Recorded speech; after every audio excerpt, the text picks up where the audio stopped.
what's up YouTube? Houston here. Hey, look, if you're trying to find a business credit card and you're operating an LLC, a DBA, a C Corp, a triple LP, and the thing about it is you don't want to show any bank statements. You don't want to have to prove that you have a DUNS number. You don't want to have to prove that you have a Paydex score by buying unnecessary net 30s. And you want to actually just get to the business credit cards. Then the credit card that I'm telling you about today is Barclays. Barclays has several credit cards, all right?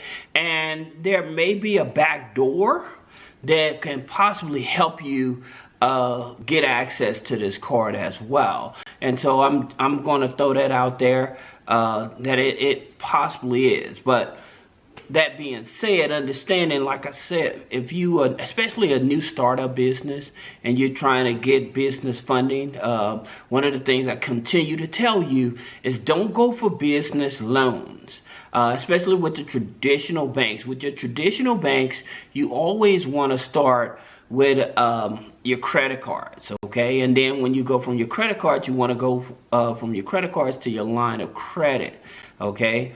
It's too much red tape for the business loans, all right, as a startup, all right? So that's the reason I tell you to go for the credit cards. Now, understanding with Barclays, the reason I like Barclays is this, all right? Here's the thing about it.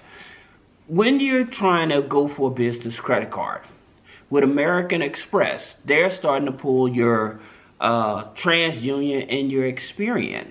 But once you actually have established a relationship with them and you apply for credit cards, then they won't do a hard pull anymore, which is cool, okay? But if you are trying to avoid multiple inquiries and stuff, the Barclays card is definitely one of the cards that you wanted to consider. Just like with Chase, talking about Chase, Chase with their restricted rules and stuff, of course, about the 524, but also they pulled TransUnion and Equifax as well. Now, for some of you all that may not understand the Chase 524 rule, basically, if you've had 5 open revolving accounts in the past 24 months, okay, then they may deny you. Sometimes even if you have the 524, sometimes they're flexible enough to where they'll go ahead and approve you for a business credit card with Chase, okay? So I'm not going to tell you don't try to get a business credit card with them if you already have 5 open revolving accounts, but just keep that in mind. Now, one of the things that you do need to understand about Chase, especially dealing with them, and we're going to get back to talking about Barclays, but something that you need to understand, because this is going to relate about the 524, because Barclays has a similar situation going on. But let me help you understand. Say that you was denied a business credit card with Chase, all right?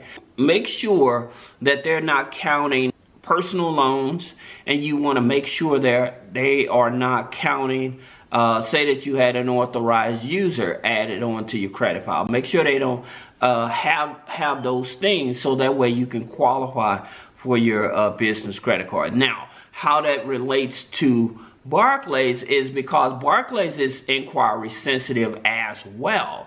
Okay, so if you have more than 6 inquiries, then you're in that danger zone for them as well. So if you have 5 plus more new accounts within the past 2 years, they definitely will, even with a 780, 800 credit score, they definitely will turn you down. But again, when you have that type of situation, if it's not revolving accounts or an authorized user, you definitely want to get on the phone with them and explain that to the reconsideration line in order for them to approve you, all right? That being said, understanding that with Barclays usually, their credit scores, they usually want you to be about a 700 or higher. That doesn't say that if you're a 690, they won't, because there are other factors like your debt to income ratio. Now, because they are a major bank, then your DTI definitely, you want to keep your DTI around no higher than 55%. Okay, your debt to income ratio. They're also income sensitive.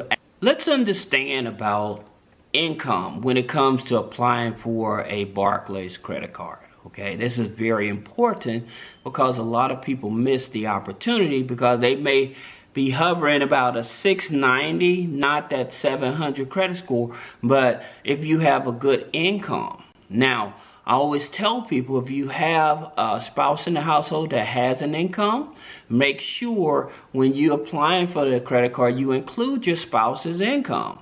Now, like American Express, they want to know if you have a retirement plan, a 401k plan. But if you have child support, alimony, that's income you should be putting on the application as well. Okay, now when it comes to rent, one of the things that I always tell people, your rent is usually, how they look at it is usually you try to keep it no higher than at 20-25%, especially in an economy like this. Okay, and that's very important for you to get qualified for the Barclays card. Now, mentioning the Barclays card, you have the JetBlue Barclays card, which I like. I had this card for a couple years now, and it's a very interesting card, especially if you say that you max the card out. You're not going to have to worry about them reporting to the credit bureaus. Okay, so that's the reason that I like this card, the personal credit bureau. So it's not going to hurt your debt to income ratio with that. Now, they also have the Hawaiian Airlines card. So you may be a person that wants to go to Hawaii and take advantage of the points and stuff they offer. But one of the things that you do need to know about the Hawaiian airline card, it's a World MasterCard. Now, when it's a World Elite MasterCard, this is very important because most people don't understand the difference between a regular MasterCard and a World Elite MasterCard. With your World Elite MasterCards, they're usually going to start you at $5,000 or higher, usually closer to the $10,000, all right? That's what's important if you're going for a card like that and you say that you want to make sure you're getting $5,000 or more. You may want to look at the World Elite MasterCard. You have the Wyndham Business Credit Cards, which I've also made a video talking about the data points of it. So you may be an individual that likes going to Vegas like I do or whatever, or Atlantic City, or like gambling and stuff like that. The Wyndham Rewards Visa is a Visa signature. So with your Visa signature, they usually start at about $5,000 or higher. Had it been a Visa Infinite, it would be $10,000 or higher. But with your Wyndham, you're looking at $5,000 or higher. Then they have the other business credit card, is the A Advantage. It's a World Elite MasterCard as well. Now, what I would do if I'm going for cards, I probably would definitely stick with the co-partnered branded cards. So I would probably go for the Wyndham because it's a Visa signature. You might have a higher chance of approval on that, as well as the JetBlue. Those are probably your lowest hanging fruit for business credit cards. That being said, I was talking about a back doorway. Well, many of you may not know that if you have a Old Navy credit card, Old Navy credit cards, they're distributed by Barclays as well. So if you already have an Old Navy credit card and you're making your payments and stuff on time because you're already database, you may have a higher chance of being approved even with a lower credit score with Barclays. And what I mean by lower credit score, making sure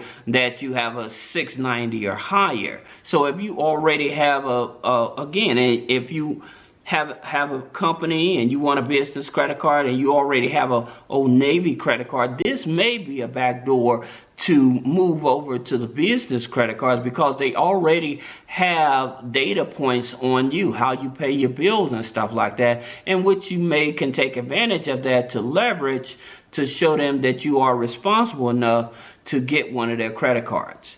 So if you have any other questions about business credit funding, personal credit funding, click the link in the description and schedule a one-on-one consultation. Thank you.